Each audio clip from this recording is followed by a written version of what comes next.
espiritual é o mito da perfeição, termos que ser perfeitas. Até neste vídeo, não é?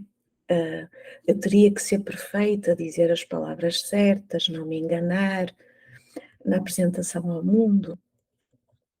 E isto é uma grande armadilha. Porque quando nós procuramos a perfeição como uma prática de vida, impede-nos de acedermos àquelas partes que não são tão perfeitas e de as acolher e cuidar. E isto é muito prático no nosso dia a dia.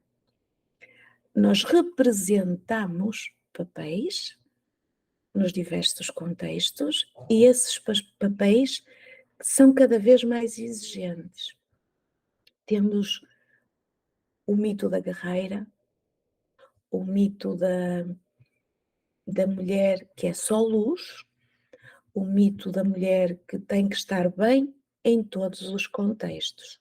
No teu dia a dia, isso pode se apresentar de diferentes formas. Uma delas é não te permitires aceitar e acolher, nutrir aquela parte tua que é insegura e por isso não fazes, não levas ao mundo. Eu estava a conversar um dia destes com uma querida que acompanha os meus trabalhos e ela dizia-me: Sílvia, mas eu ainda não me sinto segura. E isso tem as suas vantagens e a sua qualidade, porque ela sente-se responsável naquilo que leva ao outro. E por isso ela ainda não sente capacidade para o fazer. Eu conhecendo aquela mulher, como conheço, aquilo que eu reparo e aquilo que eu posso trazer-lhe é que ela está mais que preparada. Mas a perfeição com que ela quer levar o trabalho ao mundo e a forma como ela lida com o erro, porque aqui é outra questão, como é que ela lida com o erro? Quando eu me imagino perfeita, e quando eu me imagino perfeita, eu imagino que leve qualquer serviço ao outro, de doação, em que tudo esteja certo.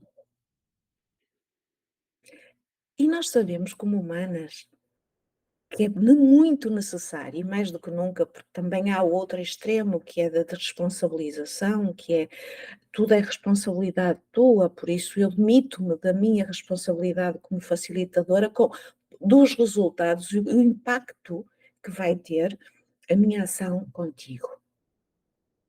E isso também é outra armadilha. Mas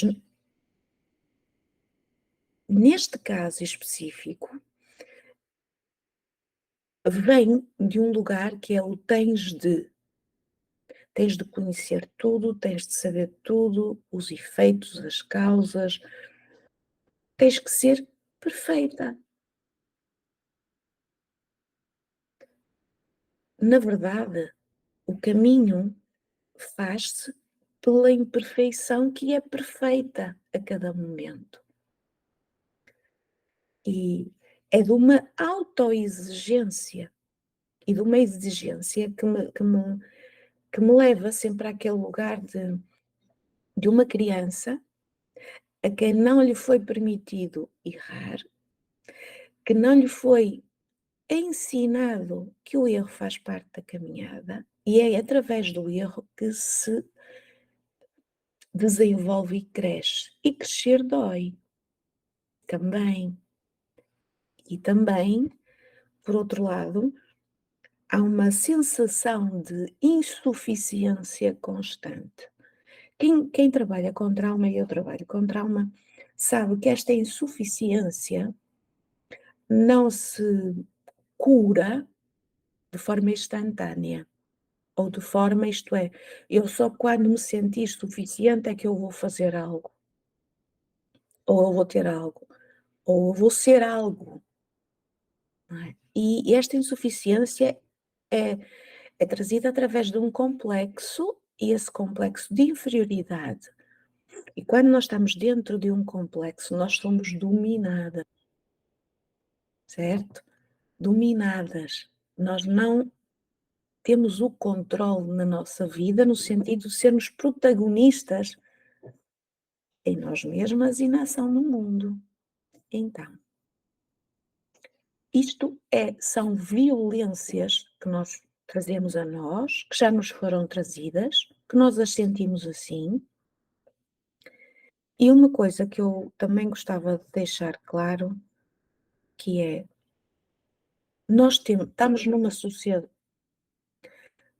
nós vivemos numa sociedade em que a figura do pai é um pai patriarcal, muitos utilizam esta expressão e se calhar para vocês é mais vulgar, mas é uma noção de pai que é castigador, que faz, que castiga. E por isso é muito difícil nós integrarmos ou aceitarmos o pai na nossa vida. Mesmo a nível religioso, e eu estou-me a referir às grandes religiões, que são dogmas, que vêm com um dogma muito forte, portanto, um grande dogmatismo, e que desde mesmo antes de nós nascermos, já trazemos a informação que a figura paterna, e que se pode apresentar de várias formas na nossa vida, e vem sempre no início da nossa infância com o nosso pai biológico, que este pai é severo. E que este pai castiga ou então é ausente. E a constatação que eu tenho trazido pelos atendimentos que faço é que mesmo um pai extremamente presente na vida da criança e daquela mulher, há no fundo, se nós formos olhar cada vez de uma forma mais profunda, há uma ausência de pai. E porquê que eu digo que há uma ausência de pai? Porque a figura saudável do pai como abstração, torna-se numa idealização, e nessa idealização os nossos pais biológicos nunca correspondem, e nós, como humanas, também não correspondemos a essa idealização. Então há uma grande carência de pai. Há a carência dessa figura social, espiritual, cultural, de um pai como uma figura que nos apraz e que nos dá aquela sensação de acolhimento e de pertencimento também, de vínculo seguro. É ausência de vínculo seguro. E então a nossa medida é sempre por baixo. Isto é, comparativamente a determinados aspectos e formas de viver e de certos pais, aquilo que eu interiorizo como pai já é suficiente. E não. Uma das grandes aprendizagens que eu tive ao longo da vida, e eu posso vos dizer que eu tive um pai muito presente, muito protetor, e eu agradeço profundamente pelas lições e aprendizagens que eu tive com ele, na sua humanidade. Vejo que, curiosamente, não foi aquilo que ele me deu, mas aquilo que eu senti que ele me dava.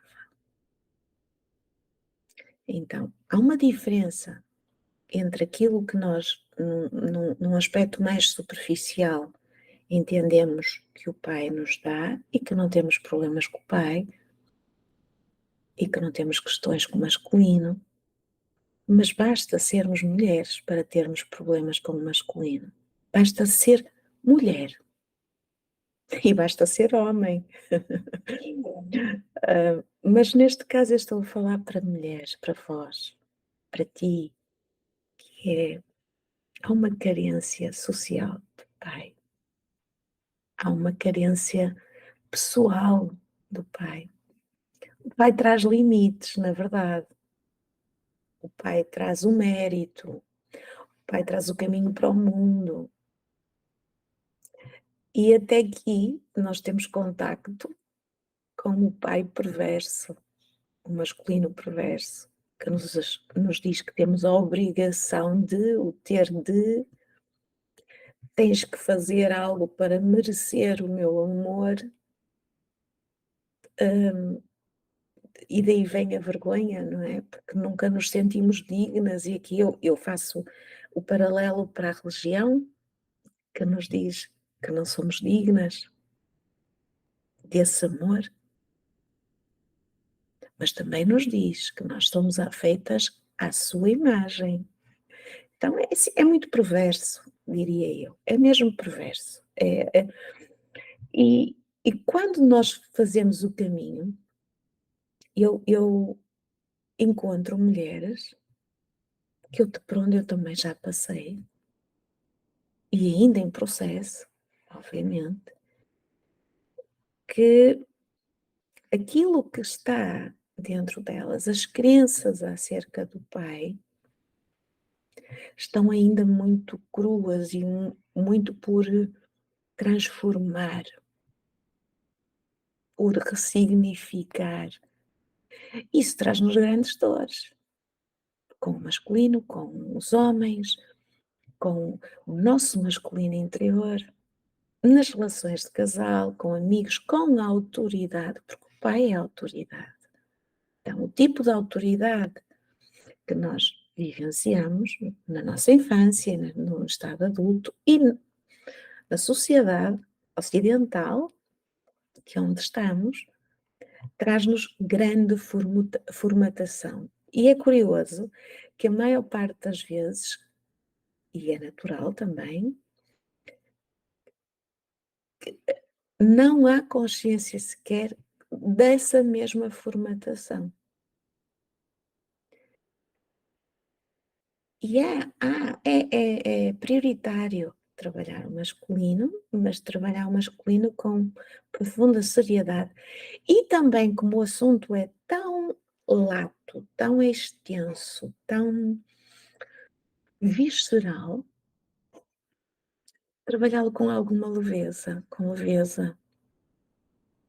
Porque senão continuamos a fazer o mesmo em sacrifício e ausentamos, neste caso da mãe, ausentamos-nos da mãe, que ele vai-se com um bocado de prazer, com um bocado de alegria, com ligeireza, no sentido de não ser hostil à nossa própria psique e que a psique resista a esta ação. Então, quando eu falo de tu tens de, muitas vezes este tens de nem nos é dito, é-nos trazido com o castigo e com a culpa é tua. E agora aqui também há um outro aspecto, que é o aspecto da culpa. Se eu não tenho um masculino desenvolvido e saudável, a culpa é minha. Ou se eu não consigo atingir um objetivo, a culpa é minha. Se eu não consigo tudo numa sociedade em que te dizem tu podes tudo, novamente vem a vergonha, porque eu não sou algo, tenho defeito, porque se os outros conseguem eu não consigo, e se os outros têm sucesso eu não tenho, ou se os outros conseguem ser de uma determinada maneira que eu anseio, mas que eu não consigo, vem a vergonha, a culpa, a inveja. Por detrás há uma mensagem que é tu podes tudo, tu consegues tudo, se não consegues é porque não tentaste o suficiente, não fizeste o suficiente. E por última instância, não és suficiente, não és digna e voltamos ainda mais abaixo.